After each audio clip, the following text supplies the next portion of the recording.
कल हमने किए तुलनात्मक राजनीति के उपागम, ये हमारे उस पेपर का फर्स्ट यूनिट कंप्लीट हुआ।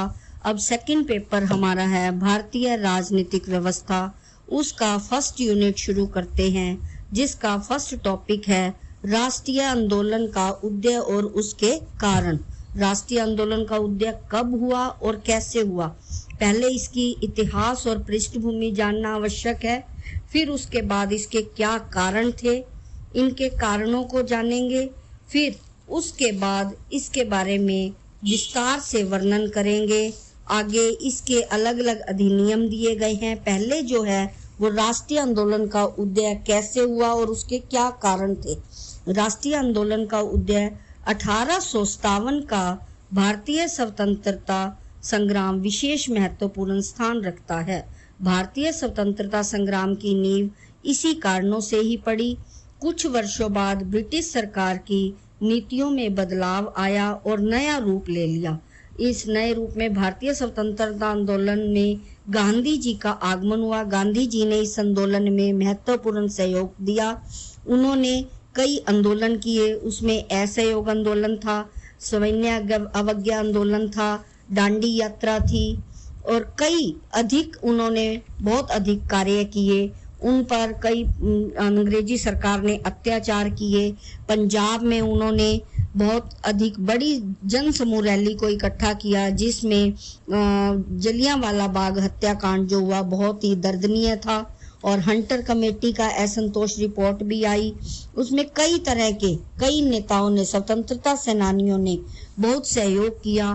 खिलाफत आंदोलन भी आया और मोंटेस्क्यू चेम्सफोर्ड के सुधारों से असंतोष की भावनाएं भी जागृत हुई। ये सभी कई कारण ऐसे थे जो राष्ट्रीय आंदोलन के कारण बने। किस लिए कारण बने? क्योंकि देश को आजाद कराना चाहते थे। देश को आजाद कराने के लिए राष्ट्रीय आंदोलन की नींव रखी गई, जो हम आगे डिटेल में पढ़ेंगे। इसके जो कारण थे 1857 का स्वतंत्रता संग्राम। सेकंड था राजनीतिक एकता की स्थापना। थर्ड, धार्मिक और सामाजिक पुनर्जागरण। फिर ऐतिहासिक अनुसंधान, ऐतिहासिक यानी कि इतिहास की खोज। फिर अगला है पाश्चात्य शिक्षा। पाश्चात्य शिक्षा क्या हुआ? भी विदेशी शिक्षा, जो भारत की जनता थी उन पर विदेशी प्रभाव पड़ता जा रहा था, उसको खत्म करने के लिए पाश्चात्य शिक्षा का भी प्रभाव पड़ा। फिर भारतीयों का विदेश गमन, यानी कि 19वीं सदी से अनेक भारतीय शिक्षा प्राप्ति के लिए विदेश जाने लगे। इसे समाप्त करने के लिए भी राष्ट्रीय आंदोलन की नींव रखी गई। नेक्स्ट पॉइंट, आर्थिक असंतोष। आर्थिक असंतोष क्या था? भाई आर्थिक रूप से भारतीय अंग्रेजों से खुश नहीं थे। क्यों? क्योंकि अंग्रेज अपने विकास में अधिक रहते थे, अनेक कंपनियां खोलते थे। भारतीयों का क्या होता था? उनके साथ दुराचार होता था, उन पर निर्धनता की भावना उनमें अंग्रेजों के प्रति जो था वो क्या था? असंतोष था, क्योंकि भारतीय जनता निर्धन थी, भूखमरी की शिकार थी और अंग्रेजी कंपनियों का बोलबाला था। इसलिए आंदोलन की नींव रखी गई। नेक्स्ट, उच्च पदों से भारतीयों को अलग रखा जाता था। फिर भारतीय जाति का भेदभाव होता था। कई कारण ऐसे थे जिसकी वजह से राष्ट्रीय आंदोलन करना पड़ा। लॉर्ड लिटन की दमन की नीति जो थी वह गलत थी।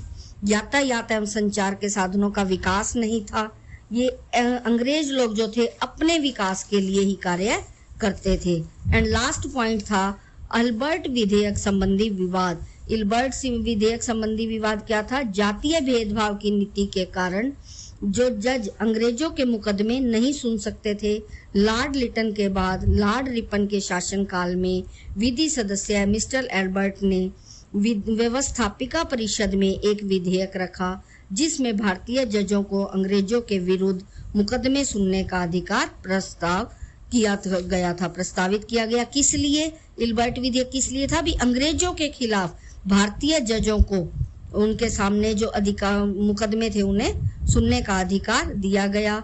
यह कई महीनों तक झगड़ा चलता रहा, फिर अंत में समझौता हुआ और भारतीय जजों को अंग्रेजों के मुकदमे सुनने का अधिकार दे दिया गया। इस प्रकार राष्ट्रीय आंदोलन की नींव रखी गई। और अगला पॉइंट जो हम कल करेंगे, राष्ट्रीय आंदोलन के विकास की मुख्य रणनीतियां। इसकी क्या रणनीतियां थी? पहले तो है राष्ट्रीय आंदोलन के कारण और ये हमारा क्या है, फर्स्ट टॉपिक। इसका सिलेबस भी आपको सेंड कर दिया जाएगा। और अब ये सेकंड पेपर जो भारतीय राजनीतिक व्यवस्था है उसका सेकंड यूनिट, फर्स्ट यूनिट शुरू किया है सेकंड पेपर का। अब ये पूरा करके फिर से फर्स्ट यूनिट जो है फर्स्ट पेपर उसकी सेकंड यूनिट करेंगे।